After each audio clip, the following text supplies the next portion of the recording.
আমাদের সকলের প্রিয়তা জনগণের খ্রিস্টান সংগ্রামী নেতৃবৃন্দ আজকের বিজয় মিছিল পরবর্তী আজকের সমাবেশ জনসমুদ্রে পরিণত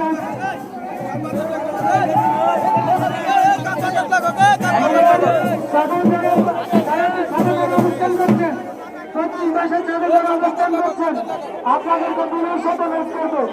সেখানে বিদ্যুতের লাইন আছে আপনারা সেখান থেকে সরে নিরাপদ অবস্থান করার জন্য অনুরোধ করছি।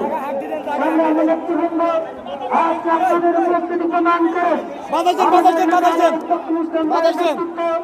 আপনারা অত্যন্ত সুসংগঠিত উপস্থিতি